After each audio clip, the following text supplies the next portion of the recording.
வணக்கங்க. இன்றைக்கி நம்ம வந்து பார்த்திங்கன்னா, கடல் சார்ந்த மீன் பற்றி தான் பார்க்க போகிறோம். நமக்கு கடல் அப்படின்னாலே பொதுவாக சின்ன வயசில் எல்லாருமே படிச்சிருப்போம். 3 பக்கம் கடலாலும் ஒரு பக்கம் நிலமாகவும் இருக்கிறது தான் பூமி அப்படின்னு சொல்லிட்டு. ஸோ இந்த கடலில் தான் வந்து பார்த்திங்கன்னா மேஜராக நமக்கு வாழ்வாதாரம் எல்லாருக்குமே நிறைய பேருக்கு இருக்கிறது. ஸோ ஒரு பக்கம் இம்போர்ட் எக்ஸ்போர்ட்டாக இருக்கட்டும், ஒரு பக்கம் மீன் பிடிக்கிறதா இருக்கட்டும், இல்லை குடிக்கிற தண்ணி நமக்கு எங்கேருந்து வருதுன்னு எல்லாருக்குமே தெரியும். கடலில் இருக்கிற தண்ணி தான் மேஜர் போர்ஷன் மேலே ஆவியாகி அது வந்து மேகமாக மாறி நமக்கு மழையாக வருது. ஸோ கடல் வந்து பார்த்திங்கன்னா எல்லாருக்குமே ஒரு கிடைச்ச மனித சமுதாயத்துக்கு மட்டும் இல்லை, பறவைகள், விலங்குகள் எல்லாத்துக்குமே நம்ம கடலை நம்பி தான் இருக்கோம். ஸோ கடலே இல்லைன்னா ஒன்றும் இல்லை. இதில் கூட பார்த்திங்கன்னா எவ்வளோ பறவைகள் பாருங்கள் மீன் பிடிச்சி சாப்பிடுது. ஸோ இதில் நம்ம இன்றைக்கி நம்ம பார்த்துட்ருக்க இடம் வந்து பார்த்திங்கன்னா சென்னையில் வந்து பார்த்திங்கன்னா காசிமேடு அப்படின்னு சொல்லிட்டு ரொம்ப பழமையான ஒரு மீன் பிடித்தலாம்னு சொல்லலாம். ஸோ இது பக்கத்தில் தான் ஹார்பர் இருக்குது. ஸோ ஹார்பருக்கு இந்த பக்கம் வந்து பார்த்திங்கன்னா காசிமேடு துறைமுகம் இருக்குது, அதான் மீன் பிடித்தலாம் இருக்குது. ஸோ இந்த காசிமேடில் வந்து பார்த்திங்கன்னா பெரிய பெரிய லான்ச்சராக இருக்கட்டும், சின்ன சின்ன படகாக இருக்கட்டும், எல்லா வகையான வியாபாரமும் நடக்குது. ஸோ பெரிய லான்ச்சர்லாம் அது அந்த தூரத்தில் இருக்குது பார்த்திங்களா. ஸோ அந்த பெரிய பெரிய லான்ச்சர்லாம் ஒரு வாரம் ஒரு 10 நாள் போயிட்டு மீனை பிடிச்சிட்டு திரும்ப கரைக்கு வரும். ஸோ இவங்க மேக்ஸிமம் பிடிக்கிற மீன் வந்து பார்த்திங்கன்னா பெரிய பெரிய மீனாக இருக்கும். ஸோ பெரிய மீன்லாம் மேக்ஸிமம் வலை போட்டு சின்ன மீனும் பிடிப்பாங்க. மேஜர் போர்ஷன் பெரிய மீன் பிடிச்சாங்கன்னா அது எக்ஸ்போர்ட் பண்ணுறதுக்கு ரொம்ப ஈஸியாக இருக்கும். நீங்கள் சொன்னால் நம்ப மாட்டீங்க, நம்ம இந்தியா வந்து பார்த்திங்கன்னா மேஜர் எக்ஸ்போர்ட் பண்ணுது. வருஷத்துக்கு 60,000 கோடி நம்ம மட்டுமே பண்ணுறோம். மேஜர் கண்ட்ரிஸ் எது பார்த்திங்கன்னா அமெரிக்காவுக்கும் சைனாக்கும். ஸோ அந்தளவுக்கு இங்கே கிடைக்கிற இந்தியாவில் கிடைக்கிற ஷ்ரிம்ப், எறாவாக இருக்கட்டும், மீனாக இருக்கட்டும், ஸோ இதெல்லாமே வந்து பார்த்திங்கன்னா வெளிநாடுக்கு நம்ம எக்ஸ்போர்ட் பண்ணிகிட்டே இருக்கோம். வருஷம் இது வந்து இதோட பர்சன்டேஜ் வந்து இன்க்ரீஸ் ஆகிட்டு தான் இருக்குது. அதாவது அந்த மெட்ரிக் டன் சொல்லுவாங்க, அந்த டன்ஸ் கணக்கு வந்து பார்த்திங்கன்னா இன்க்ரீஸ் ஆகிட்டு இருக்குது. ஸோ அப்போ என்ன அர்த்தம்னா மக்கள் வந்து விரும்பி சீ ஃபுட்டு வந்து எடுத்துக்கிறாங்கன்னு தான் அர்த்தம். ஸோ சீ ஃபுட்டில் வந்து பார்த்திங்கன்னா அந்தளவுக்கு நமக்கு நல்ல ஒரு ப்ரோட்டீன்ஸ் இருக்குது, ஒமேகா 3 ஃபேட்டி ஆசிட்ஸ் இருக்குது. ஸோ இப்போ இதில் சொல்கிறாங்க. ஆனால் அந்த காலத்துலேருந்தே நம்ம வாழ்க்கை முறையில் மீன் வந்து சாப்பிட்ற ஒரு பழக்கம் எல்லாருக்குமே இருந்திருக்கிறத நம்ம பார்க்குறோம். ஸோ இந்த காசிமேடு மீன் வந்து பார்த்திங்கன்னா நாங்கள் இந்த வட்டம் போகும்போது மீன் எதுவும் வாங்கலை, சும்மா போய் ஒரு ஏரியா மட்டும் எப்படி இருக்குது எது இருக்குதுன்னு பார்க்கலான்னு தான் போயிட்டு வந்தேன். ஸோ அப்போது போன டைம் வந்து பார்த்திங்கன்னா ஒரு 9:30 அந்த மாதிரி ஆகிடுச்சு. மழை காலம், ஆக்சுவலாக மழை பெஞ்சிருந்தது. சும்மா போய் அப்படி எல்லாமே மீன் வாங்குறவங்களும் கம்மியாயிட்டாங்க, விற்கிறவங்களும் கம்மியாயிட்டாங்க. ஸோ அப்படி தான் இருந்தது. ஸோ அந்த மாதிரி சுச்சுவேஷனில் தான் நம்ம போய் பார்த்தோம். ஸோ அப்படி போய் பார்க்கும்போது ஹோல்சேல் மார்க்கெட் ஏதோ முடிஞ்சுது, அந்த ஏலம் விடுறது எல்லாமே முடிச்சுட்டாங்க. ரீட்டைல் மட்டும்தான் பண்ணிகிட்டு இருந்தாங்க. ஸோ அப்போவும் வந்து க்ரௌடு அதிகமாக தான் இருந்தது. ஸோ அதனால் இந்த சைடு வந்துட்டேன். பெரிய பெரிய லான்ச்சர் பக்கம் இல்லாமல் இந்த பக்கமும் வந்து பார்த்தேன். இங்கேயும் வந்து பார்த்திங்கன்னா சின்ன சின்ன ஃபைபர் போட்லேயும் போயிட்டு மீன் பிடிச்சிட்டு அதை எடுத்துகிட்டு இருந்தாங்க. இந்த பக்கம் மக்களும் வந்து நிறைய பேர் வாங்கிட்டு இருந்தாங்க. ஸோ எனக்கு வந்து பார்த்திங்கன்னா ஃபஸ்ட் டைம் போகிறதால இவ்வளோ மீன் நம்ம பார்க்குறோம், இன்னொன்று இவ்வளோ மீன் வாங்கி நம்ம என்ன பண்ண போகிறோம். ஸோ அந்த ஒரு எண்ணத்தில் நான் வாங்கிறதுக்கே இதுவாக இருந்தது. இன்னொன்று சின்ன சின்ன பூராவும் விற்றாங்க, நமக்கு ரேட்டு கேட்க தெரியாதுன்றதால நம்ம அந்தளவுக்கு அதில் போய் இன்வால்வ் ஆகலை, பார்த்துட்டு இருந்தேன். ஸோ இப்போது இது வந்து 2022 இந்த வீடியோ நான் எடுக்கும்போது. ஸோ அந்த டைமில் வந்து பார்த்திங்கன்னா ரேட்லாம் பேச தெரியாது. இப்போது இந்த 2 வருஷத்தில் நான் நிறைய வாங்கியிருக்கேன், நிறைய ரேட் பேசி வாங்கியிருக்கேன். ஸோ அதில் கொஞ்சம் பழக்கம் வந்துருச்சு. இப்போ இந்த மீன்லாம் வந்து பார்த்திங்கன்னா மேக்ஸிமம் இங்கே பிடிக்கிற மீன்லாம் வந்து பார்த்திங்கன்னா இங்கே வியாபாரிகளும் எடுத்துகிட்டு போயிடுவாங்க, ஒரு பக்கம் எக்ஸ்போர்ட்டும் பண்ணிவிடுவாங்க.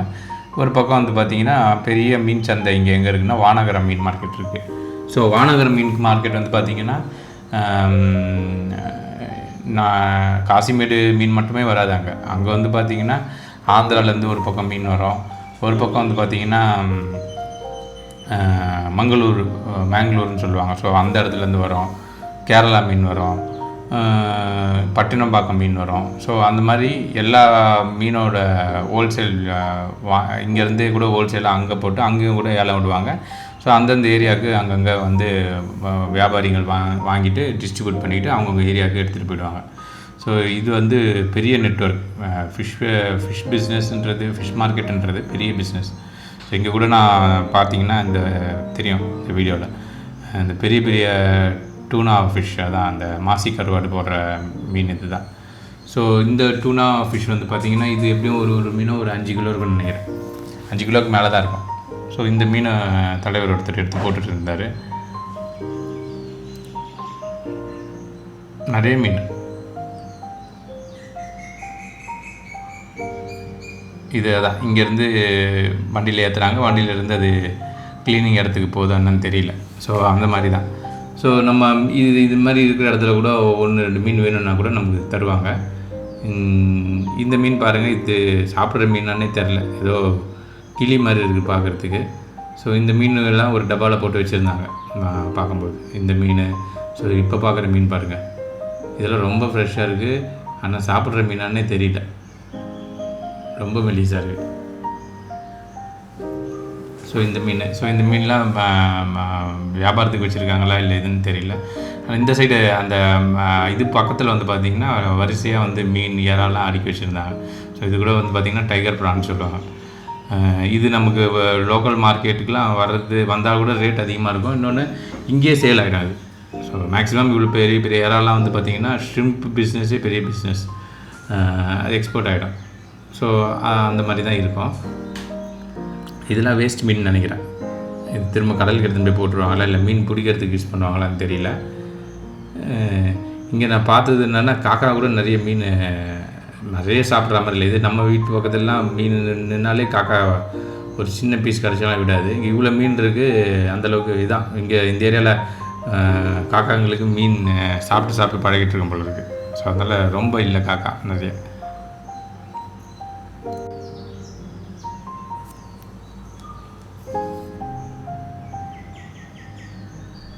இந்த ஒரு போட்டில் வந்து பார்த்திங்கன்னா இங்கேயும் வந்து மீன் கூடையாக இருக்கிற மீன்லாம் உள்ளேருந்து எடுத்துகிட்டு வெளியில் வண்டியில் ஏற்றிட்டு இருந்தாங்க.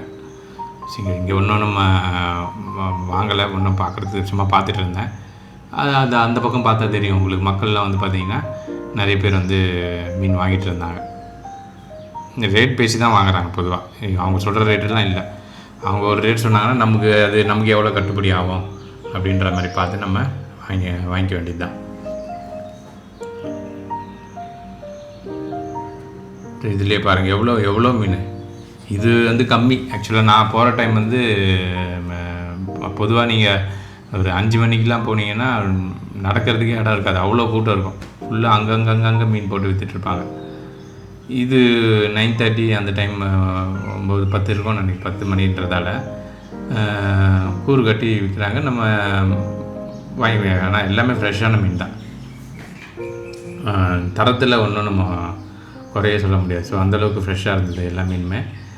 நம்ம ரேட் பேசி தான் வாங்கணும். ஒரு ரேட் சொல்லுவாங்க, நம்ம ஒரு ரேட் பேசி வாங்கணும்.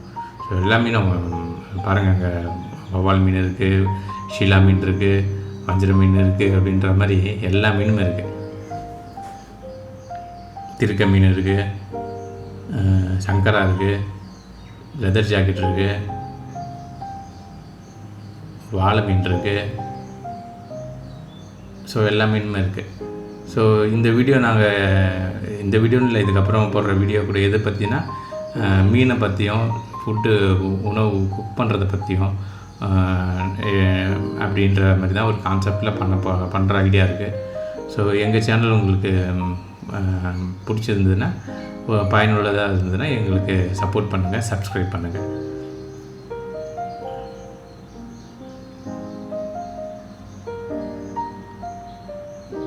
எல்லா மீனும் பெரிய மீன் பாருங்க. பெரிய மீன் வாங்குறதுல என்னென்னா, நம்ம ஒரு 3 பேர் 4 பேர் இருக்கிற ஃபேமிலியில் 3 கிலோ 4 கிலோ மீன் வந்து ஒர்க் அவுட் ஆகாது. ஸோ அதில் பாதி மீன்னா நமக்கு கரெக்டாக இருக்குன்னு வச்சுங்க.